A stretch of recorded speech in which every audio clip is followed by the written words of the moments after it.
Ma'am, you need to leave immediately. This bank doesn't serve your kind of clientele. The security guard's hand moved toward his radio. Dr. Amara Washington stood perfectly still, designer briefcase in hand. It was 2:47 p.m. on a Tuesday afternoon at Heritage Community Bank's flagship branch in downtown Chicago. The marble floors gleamed under crystal chandeliers. Amara had walked through these doors wearing a tailored charcoal suit, her steps confident and purposeful. She approached the premium banking counter.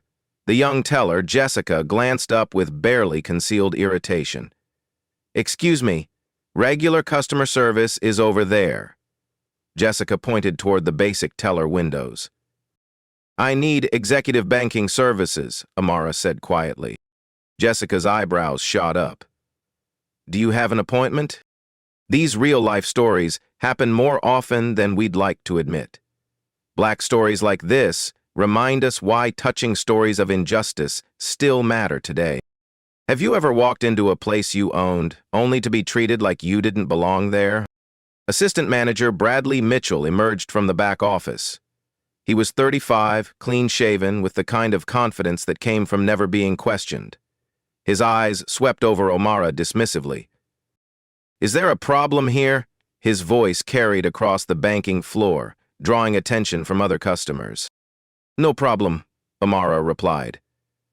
"I'm requesting access to executive banking services." Bradley crossed his arms. "Are you sure you're in the right place? This is our premium services area." He spoke louder than necessary. "Do you have an appointment?" A young woman named Sarah Chen sat at a nearby table, ostensibly working on her laptop. She'd been documenting her day on Instagram Live when this interaction began. Her phone screen showed 47 viewers, quickly climbing to 127. "I don't need an appointment," Amara said, maintaining her calm tone. "Ma'am, we have protocols here." Bradley's voice grew more patronizing. "Premium banking requires significant account minimums. Are you familiar with our requirements?" Amara set her briefcase on the marble counter. The soft click echoed in the suddenly quiet space. "Perhaps you could explain them to me." The leather briefcase was monogrammed, A.W. Heritage Community Bank, Board of Directors. But Bradley wasn't looking at details. He was performing for his audience. "Look, I don't want to make this difficult," Bradley continued, "but executive banking starts at $250,000 in assets. We also require extensive documentation of income sources." He paused meaningfully. "Legitimate income sources." Sarah's viewer count hit 347. Comments began flooding in. "Is this really happening? Someone needs to record this. This is 2024, not 1954. Amara checked her phone. The screen showed multiple missed calls: General Counsel, Chief of Staff, Board Secretary. The time read 2:52 p.m.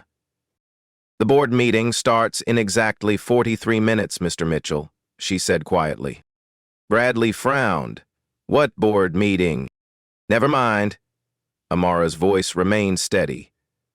"About those protocols you mentioned." "Right." Bradley straightened, warming to his subject. "We need to verify identity, income, and legitimate business purposes. Some people try to use our services for questionable activities." Regional Manager Patricia Kane appeared beside Bradley. She was 43, sharp-eyed, and had clearly been briefed on the situation. "What seems to be the issue?" Patricia's tone suggested she already knew the answer. "This woman is requesting executive services without proper documentation," Bradley explained.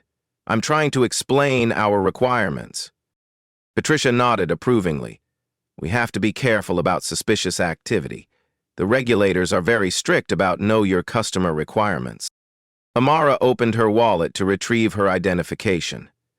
A flash of platinum caught the light, an American Express Centurion card, visible for just a moment before she selected her driver's license.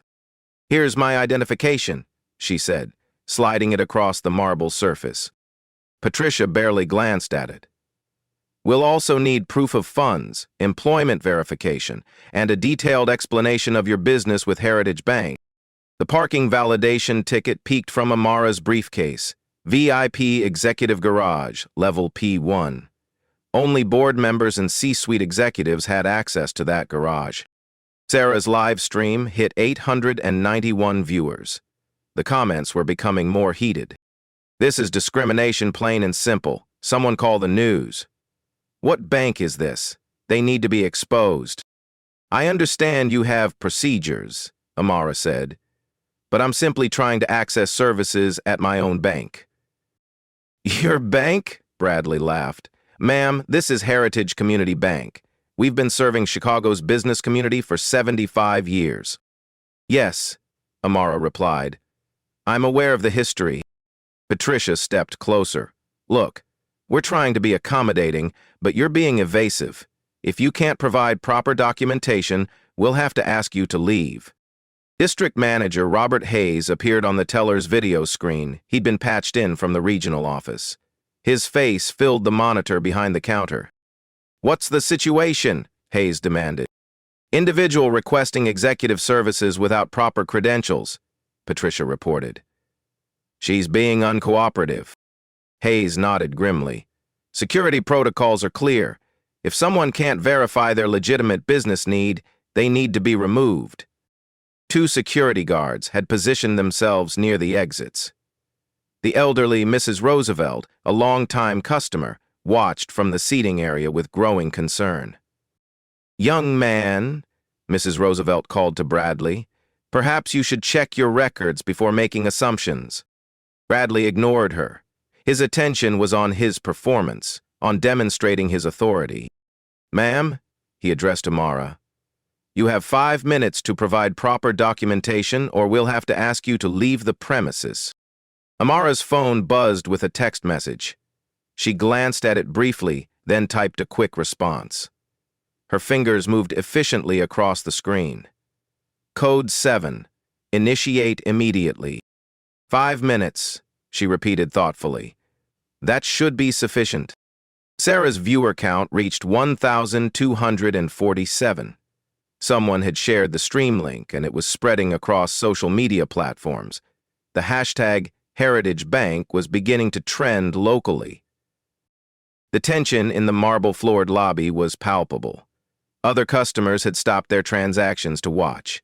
Some were clearly uncomfortable. Others seemed entertained by the drama. Amara stood perfectly still, her briefcase positioned precisely on the counter. Her breathing was controlled, her posture relaxed. She checked her phone again. 2:58 p.m. Mr. Mitchell, she said quietly, you might want to check your employee handbook. Page 47, Section 3. Bradley's confident expression faltered slightly. What about it? The section on customer service standards, Amara replied, particularly the part about treating all customers with dignity and respect. I am treating you with respect, Bradley protested, though his volume suggested otherwise. Are you? Amara asked simply. The question hung in the air like a challenge. The next 15 minutes unfolded with the precision of a carefully orchestrated crisis. At 3:05 p.m., Bradley made his first critical error. Security, he called loudly, please escort this individual to the exit. The 2 guards exchanged glances. Head of Security Marcus Thompson had 23 years of experience, 15 with Heritage Bank. Something about this situation felt wrong, but his protocol was clear. Support management decisions. Sarah's Instagram Live had exploded to 2,847 viewers. Comments scrolled past faster than anyone could read. This is insane. Someone knows who she is. Check the briefcase. That's a board member briefcase. Why isn't anyone helping her? Mrs. Roosevelt stood from her chair. At 78, she'd banked with Heritage for 4 decades. Her husband had been on the original board of directors. Excuse me, she called across the lobby. This is not how we treat customers. Patricia Kane spun around. Ma'am, please, don't interfere. This is a security matter. Security matter? Mrs. Roosevelt's voice carried the authority of someone who'd seen decades of change.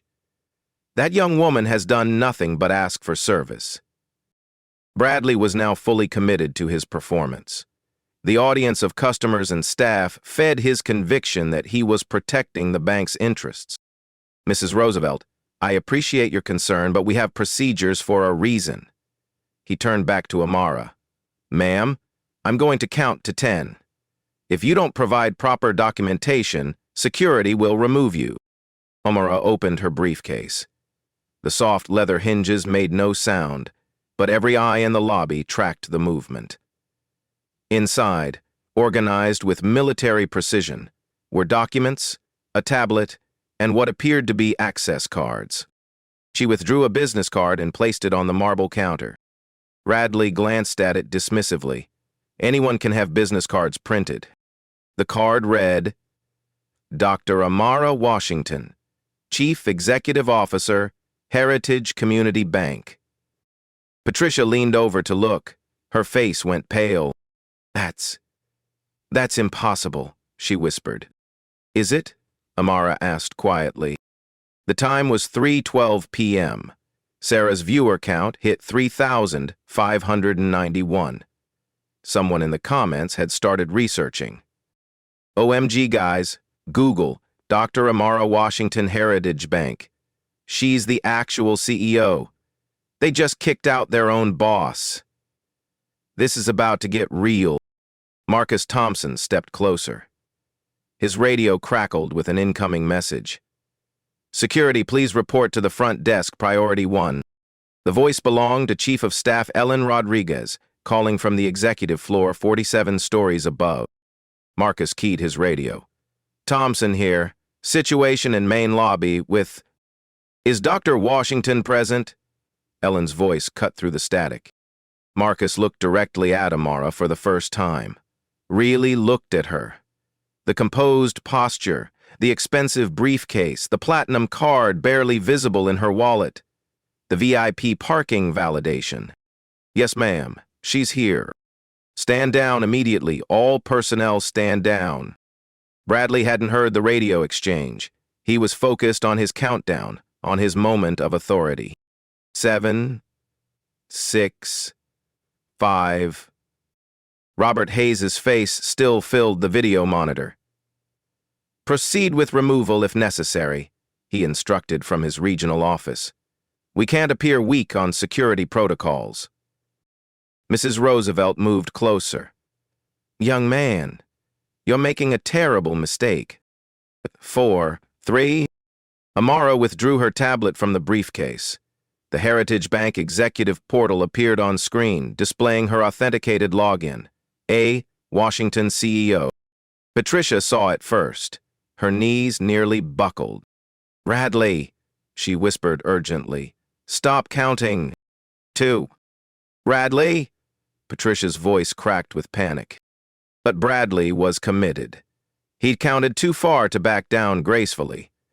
His audience was watching. His authority was on the line. Mr. Mitchell, Amara said quietly, I suggest you look at this screen. The tablet displayed her executive dashboard, real-time bank performance metrics, board meeting schedules, regulatory compliance reports. Her authenticated CEO access credentials were clearly visible. The lobby fell silent except for the soft hum of air conditioning and the distant sound of traffic from Michigan Avenue. Bradley stared at the screen. His face cycled through confusion, recognition, and dawning horror. Sarah's live stream had reached 4,156 viewers. The comments were erupting. She's the CEO. They're so fired. This is the best thing I've ever seen. Screen recording this for evidence. At 3:18 p.m., 3 people in dark suits entered through the main doors. They moved with the quiet efficiency of lawyers arriving at a crime scene. Ellen Rodriguez, Chief of Staff, led the group. Behind her walked General Counsel Maria Santos and Compliance Director James Wright. The cavalry had arrived. Marcus Thompson immediately recognized Ellen. His hand moved to his radio, but she shook her head slightly. The situation was beyond radio protocol now. "Dr. Washington?" Ellen said, her voice carrying across the marble expanse. "I apologize for the delay. The board meeting has been moved to the executive conference room." Bradley opened his mouth, then closed it. No words came. Patricia Kane had gone completely white. She'd worked for Heritage Bank for 12 years. She knew exactly who Ellen Rodriguez was, and she knew that Ellen only appeared for the most serious situations. "There's been a misunderstanding," Patricia began weakly. "Has there?" Ellen's voice could have cut glass. Mrs. Roosevelt walked over to Amara. "My dear, I'm so sorry. This is not the Heritage Bank I've known for 40 years. "Thank you, Mrs. Roosevelt," Amara replied warmly. "Your words mean more than you know." The elderly woman looked directly at Bradley. "Young man, my late husband helped found this bank. He's probably rolling in his grave right now." Sarah's viewer count had reached 5,243. Local news outlets were beginning to pick up the story through social media monitoring. 3 different Twitter accounts with "journalist" in their bios had requested to use her footage.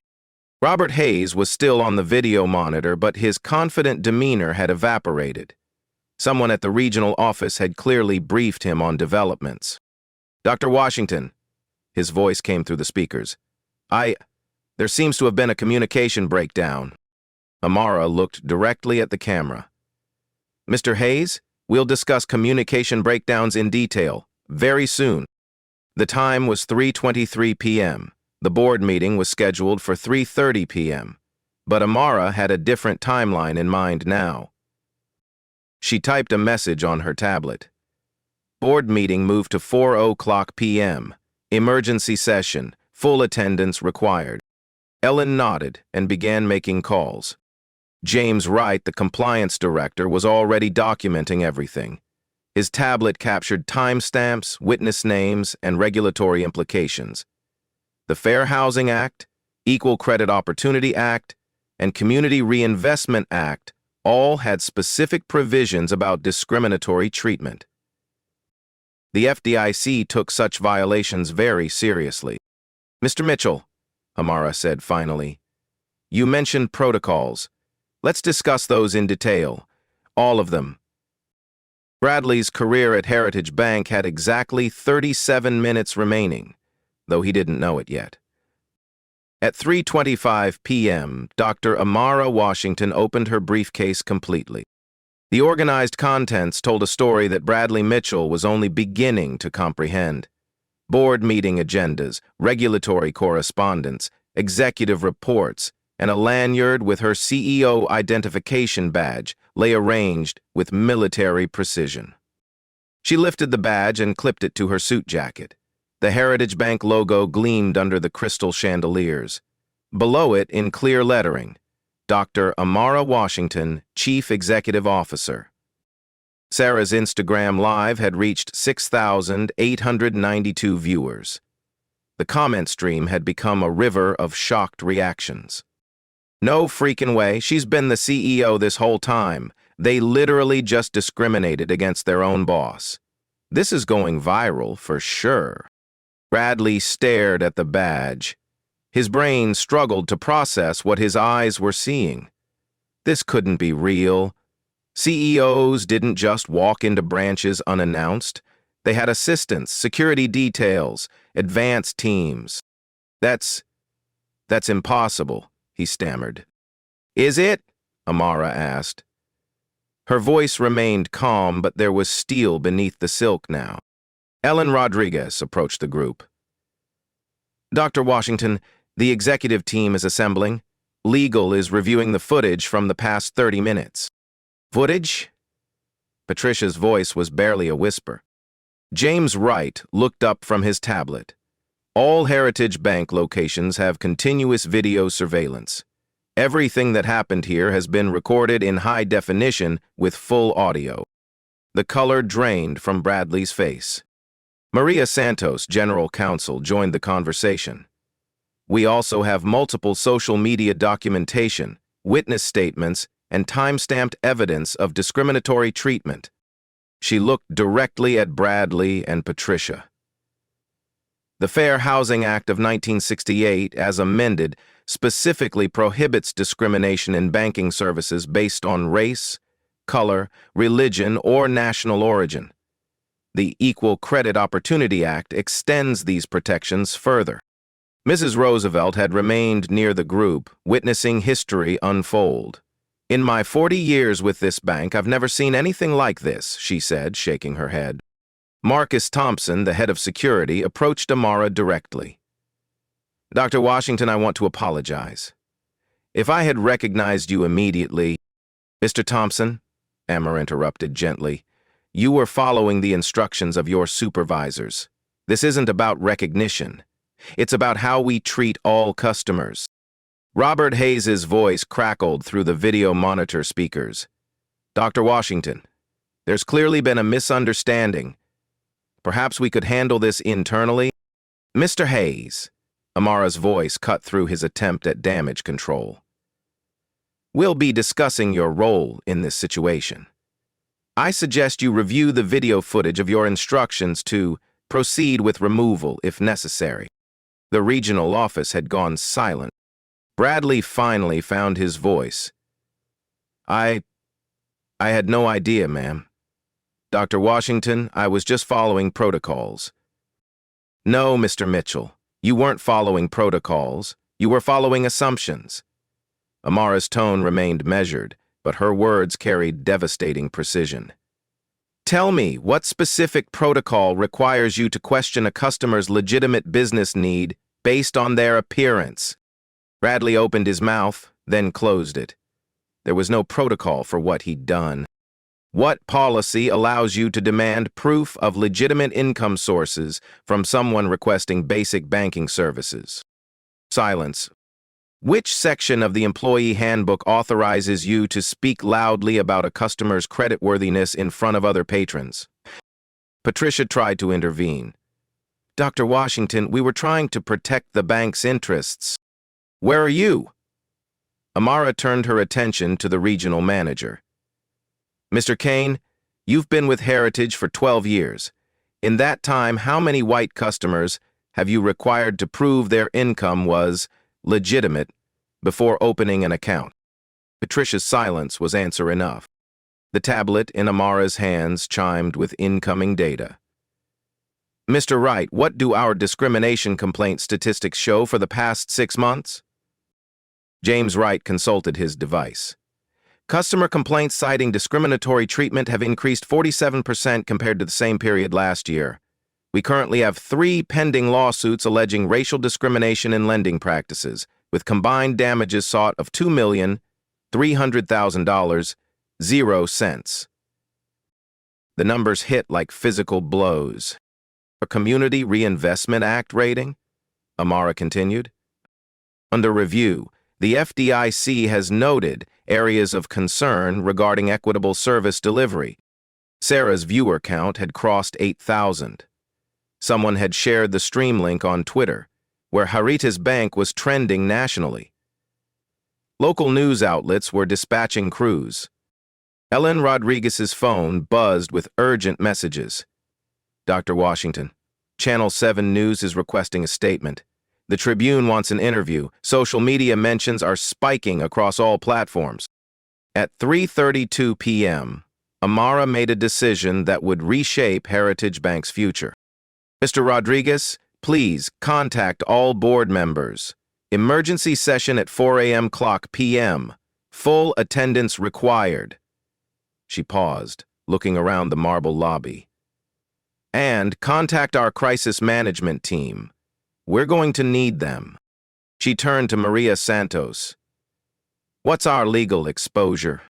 "Significant," the general counsel replied.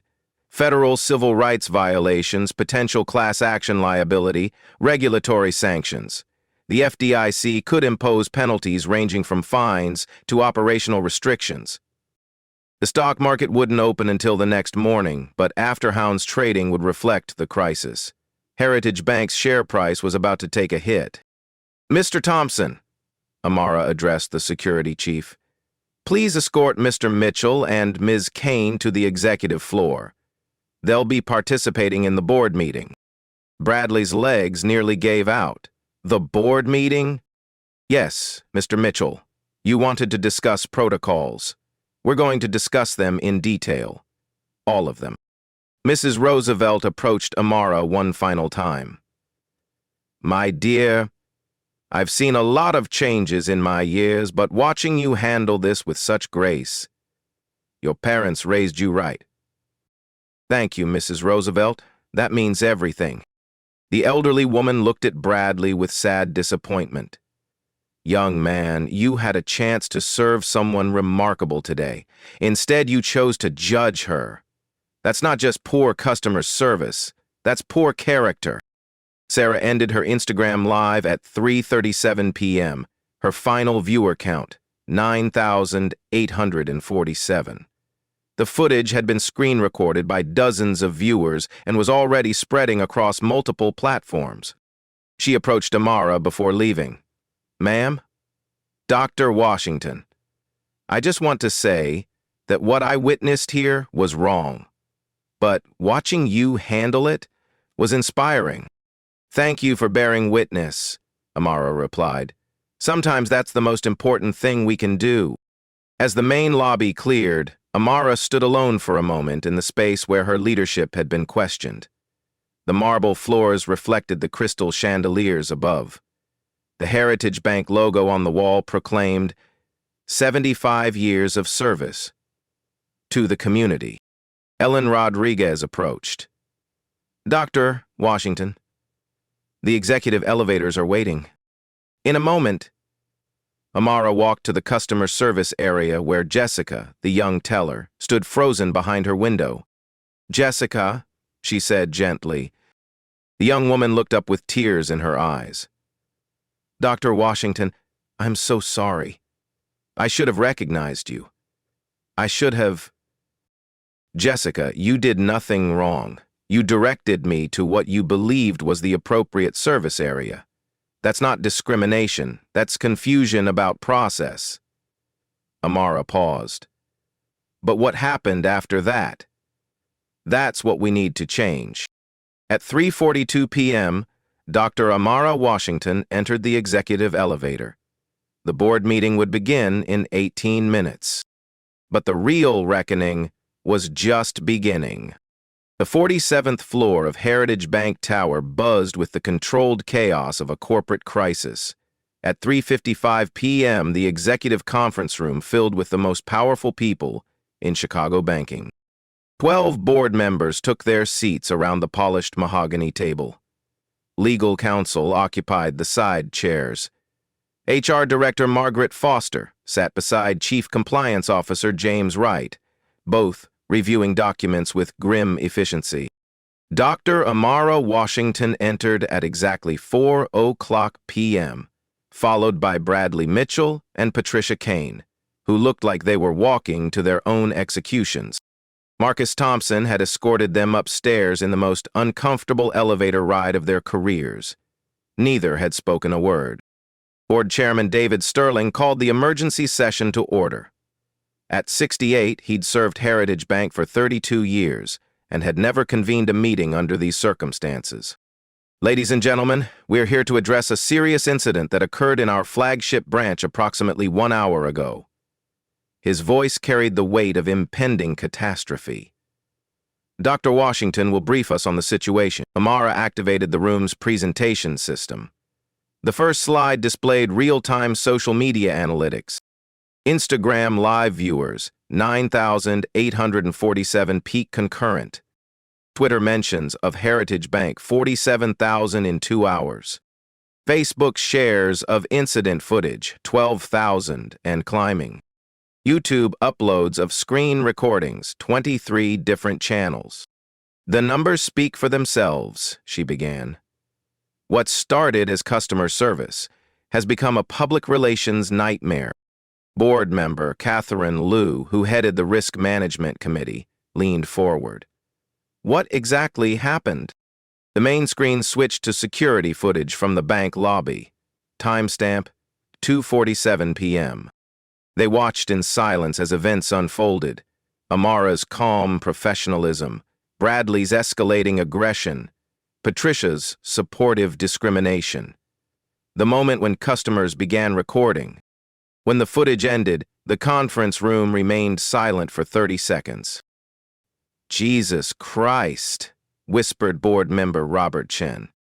"The legal implications are severe," Maria Santos began her analysis.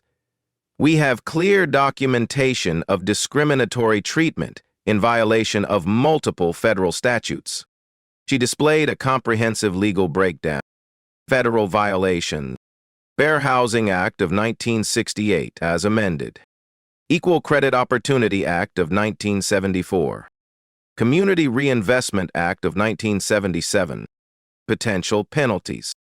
FDIC fines $50,000 0 cents to $500,000 0 cents per violation. Civil lawsuits, unlimited damages. Regulatory sanctions. Operating restrictions or license suspension. Current financial exposure. Existing discrimination lawsuits, $2,300,000 0 cents in claimed damages. New potential class action, $15 0 cents, $50 million estimated exposure. Crisis management costs $340,000 0 cents for immediate response. Stock price impact, projected 8-12% decline at market open. Board member Jennifer Walsh, who chaired the audit committee, addressed Bradley directly. "Mr. Mitchell, can you explain your actions?" Bradley stood shakily. His confidence had evaporated completely. I thought I was following protocol. We're supposed to verify customers and prevent suspicious activity." "What made Dr. Washington's presence suspicious?" Walsh pressed. She didn't look like..." Bradley's voice trailed off as he realized the trap. "Didn't look like what, Mr. Mitchell?" Silence. Patricia Kane tried to support her subordinate. "We deal with fraud attempts regularly. We have to be careful about people claiming to need executive services." "Miss Kane," interrupted General Counsel Santos, "in your 12 years with Heritage, how many actual fraud attempts have you encountered involving someone claiming to be a bank executive?" None." "How many times have you demanded that white customers prove their income was legitimate before providing standard services?" Patricia's face flushed. "That's not... I don't think..." "The answer is 0, Santos continued mercilessly. "We have your complete service record. You've never once questioned the legitimacy of a white customer's income source." The data was devastating. James Wright presented the statistical analysis. Customer Service Patterns Heritage Flagship Branch. Average service time for white customers, 4.2 minutes. Average service time for black customers, 12.7 minutes. Requests for additional documentation, white customers, 47% of transactions. Security called for disruptive behavior, all races incidents in 12 months. Security called for suspicious activity, 67 incidents in 12 months. These numbers represent systematic discriminatory practices, Wright concluded, not isolated incidents. Board member Thomas Anderson, former federal prosecutor, leaned back in his chair. "This isn't just about today's incident. This is about institutional culture." Chairman Sterling addressed the room.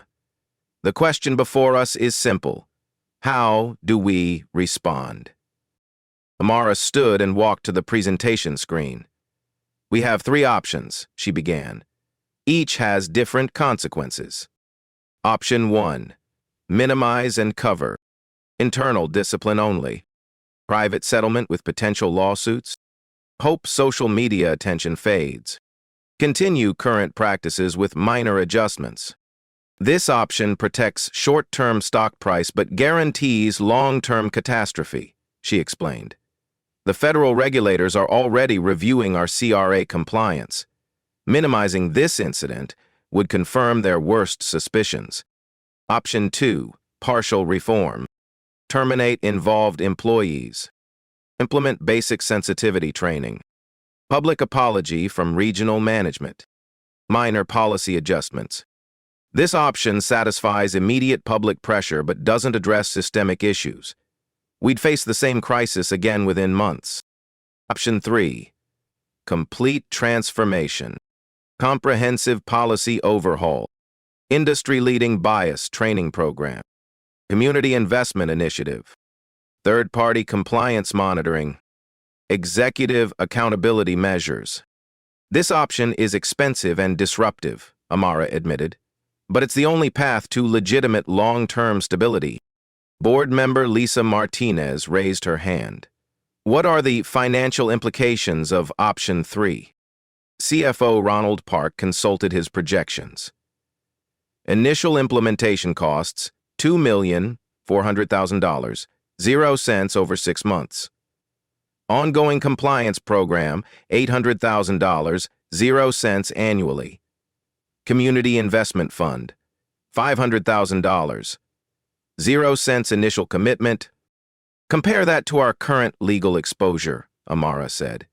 We're looking at potential damages of $50 million, 0 cents or more if this becomes a class action lawsuit. She advanced to the next slide, showing similar cases. Wells Fargo discrimination settlement, $175 million, 0 cents. 2012. Bank of America lending bias penalty, $335 million, 0 cents. 2011. A Trustmark National Bank fair lending violation, $5 million, 0 cents. 2015. We can pay for reform now or pay for lawsuits later, she concluded. The choice is ours. Robert Hayes appeared on the video conference screen from the regional office. His face was pale and drawn. Mr. Hayes, Chairman Sterling addressed him. You instructed branch personnel to proceed with removing Dr. Washington from the premises. Explain. Hayes shifted uncomfortably. I was supporting our managers based on their assessment of the situation. I didn't have complete information. You had video feed, Amara interrupted. You could see exactly what was happening. You chose to escalate rather than de-escalate. The room fell silent as the implications sank in. Regional management had actively supported discriminatory treatment. Margaret Foster, the HR director, presented termination recommendations. Immediate terminations. Bradley Mitchell, discriminatory conduct, violation of customer service standards. Patricia Kane, supporting discrimination, failure of management oversight. Robert Hayes, escalating discriminatory treatment, disciplinary actions. Marcus Thompson, security warning for delayed recognition of situation. Remedial training, no disciplinary action. Board member Catherine Liu asked the critical question. Dr. Washington, what's your recommendation? Amara looked around the table at the faces of Heritage Bank's leadership. Some appeared concerned, others calculating, a few genuinely ashamed. Gentlemen and ladies, we're not just making a business decision today. We're defining who Heritage Bank will be for the next 75 years. She paused, letting the weight of history settle on the room. I recommend option 3, complete transformation.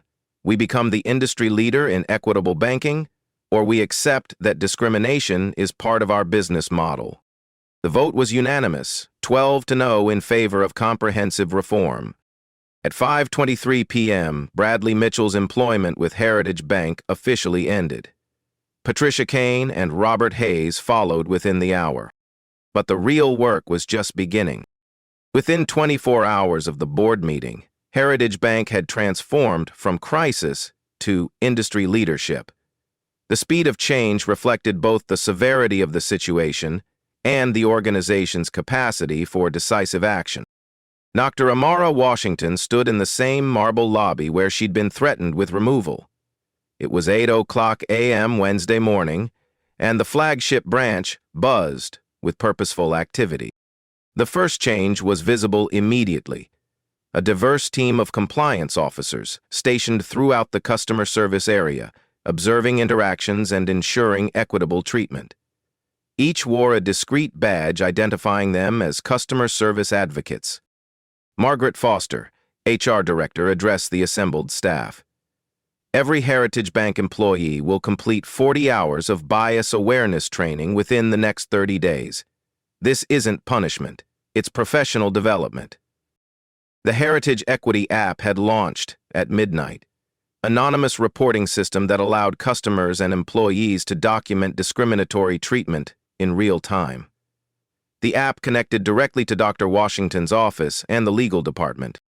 Transparency builds trust, explained James Wright, showing the app's features to gathered journalists. Customers can report concerns immediately, and we can respond within hours instead of months. Sarah Chin had returned to the bank, this time as an invited guest rather than an accidental witness. Local media wanted her first-hand account of Tuesday's events. What impressed me most, she told Channel 7 News, wasn't just how Dr. Washington handled the discrimination. It was how she turned a crisis into positive change so quickly. The Community Investment Fund had grown beyond the initial $500,000 0 cents commitment. Board members had contributed personal funds, bringing the total to $1,200,000 0 cents for minority-owned business loans and financial literacy programs. Mrs. Roosevelt sat in the executive customer area, meeting with Amara personally. At 78, she'd witnessed decades of social change, but rarely seen transformation this rapid. My dear, in 40 years of banking here, I've never been prouder to be a Heritage customer, she said. You've honored your name and your position beautifully. The statistical changes were already measurable. Wright presented the morning's data. Tuesday vs. Wednesday metrics. Average customer service time, equalized at 5.1 minutes across all demographics. Additional documentation requests, down 73% for all customers. Customer satisfaction scores up 89% from previous week. Employee confidence ratings up 45% after emergency training sessions. The new policies went far beyond federal requirements. Heritage Bank equity standards. Quarterly bias audits by independent third parties. Customer service, times monitored and reported monthly. Executive compensation tied to diversity and inclusion metrics. Mandatory community advisory board with rotating membership. Bradley Mitchell had spent Tuesday night in his apartment watching news coverage of his termination. Local stations had picked up Sarah's Instagram footage, and his behavior was being analyzed on multiple platforms. Wednesday morning brought an unexpected phone call from Dr. Washington's office. Mr. Mitchell. Ellen Rodriguez's voice was professional, but not unkind. Dr. Washington would like to offer you an opportunity for personal growth. The opportunity was enrollment in a comprehensive diversity education program, fully funded by Heritage Bank. 6 months of intensive training, counseling, and community service with guaranteed job placement upon successful completion. It's not about punishment, Amara explained when they met that afternoon. It's about transformation. You have a choice. Learn from this experience or let it define you negatively. Bradley accepted the program. His first assignment was volunteering at Southside financial literacy workshops, helping families understand banking services without judgment or assumptions. Patricia Kane received a similar offer, though she declined. Her 12-year career at Heritage Bank ended with a standard termination package and a recommendation that she seek diversity training independently. Robert Hayes faced the harshest consequences. His regional position was eliminated, and his behavior during the crisis became a case study in management training programs across the banking industry. The FDIC investigation concluded within 2 weeks. Rather than penalties, Heritage Bank received commendation for its rapid response and comprehensive reforms. The Community Reinvestment Act rating improved from needs improvement to satisfactory within 60 days. Stock price impact was minimal. Initial after-house trading showed a 3.2% decline, but by Friday morning, shares had recovered and gained 1.7%, as investors recognized the crisis management effectiveness. Jessica, the young teller, flourished under the new system. Her natural empathy, properly channeled through training, made her the branch's top-rated customer service representative within a month. Marcus Thompson implemented new security protocols emphasizing de-escalation and cultural sensitivity. His 23 years of experience, combined with enhanced training, made him a model for security professionals throughout the banking industry. The 3 pending discrimination lawsuits were settled within 6 weeks. Plaintiffs praised Heritage Bank's transformative response, and their attorney publicly commended the organization's commitment to change. Dr. Washington established monthly community forums where customers could discuss banking experiences directly with executive leadership. The first session drew over 200 attendees, including many who'd witnessed Tuesday's events. "Change doesn't happen in boardrooms," she told the gathered community members. "It happens when we commit to treating every person with dignity, regardless of assumptions or appearances." The Heritage transformation became a Harvard Business School case study within 3 months. Dr. Washington was invited to speak at banking industry conferences across the nation, sharing the model for rapid organizational change. But the most meaningful change was quieter, more personal. Every day, customers entered the marble lobby and received respectful, equitable service, regardless of their appearance, accent, or perceived wealth. The lobby, where discrimination had flourished, became a symbol of institutional transformation. 6 months later, Dr. Amara Washington stood before the American Bankers Association's annual conference in Miami. The ballroom held over 3,000 banking executives from across the nation. Her presentation title, "From Crisis to Culture, Leading Institutional Change in Real Time." The Heritage Bank transformation had become legendary in banking circles, not just for its speed, but for its authenticity. Other institutions were implementing similar programs, creating a ripple effect across the financial industry. "Leadership isn't about avoiding mistakes," she told the assembled executives. "It's about how we respond when our values are tested." The statistics spoke volumes. Heritage Bank 6-month results. Customer satisfaction up 127% across all demographic groups. New account openings increased 89% in underserved communities. Employee retention improved 76% following culture change. Community investment, $2,800,000, 0 cents, deployed in minority business loans. Industry recognition awarded Banking Excellence in Diversity by 3 professional organizations. Sarah Chen had parlayed her accidental documentation into a career in social justice journalism. Her Instagram account, now followed by 847,000 people, continued highlighting stories of discrimination and positive change. She'd interviewed Dr. Washington multiple times, always asking the same final question: what would you tell someone facing discrimination today? Document everything. Find your voice. Remember that silence enables injustice, but speaking truth creates change. Mrs. Roosevelt had become Heritage Bank's unofficial community ambassador.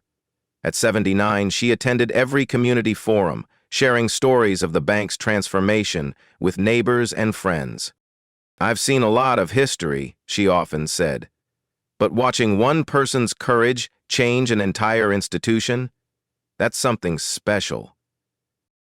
The Heritage Equity app had processed over 12,000 interactions, with a 97% positive resolution rate.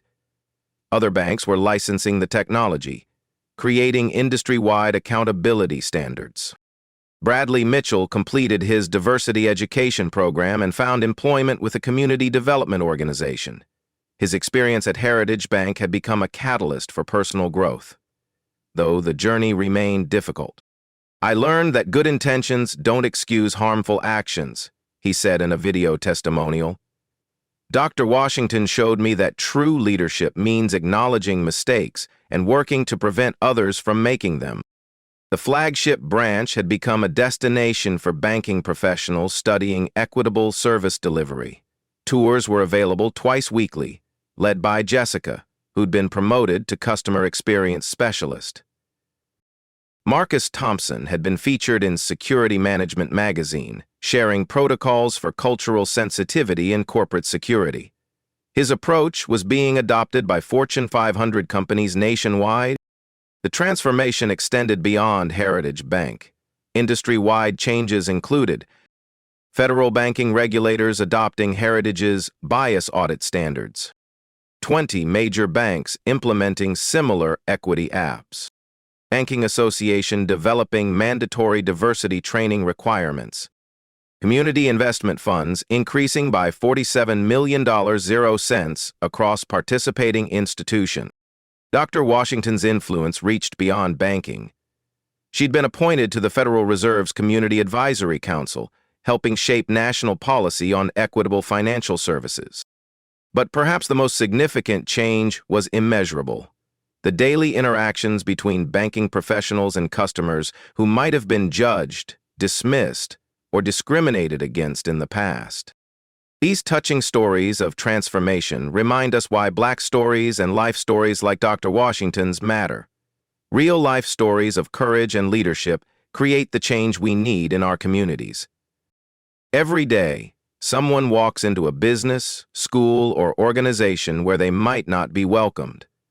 Every day, someone has the choice to perpetuate bias or challenge it. Dr. Washington's story proves that one person's response to injustice can transform entire institutions. What injustices have you witnessed? What discrimination have you experienced? Share your stories in the comments below. Your voice matters. Your experience can inspire change. Subscribe for more life stories that prove justice and intelligence can overcome prejudice and ignorance. Share this video with someone who needs to see that positive change is possible. Together, we create the world where everyone receives the dignity and respect they deserve.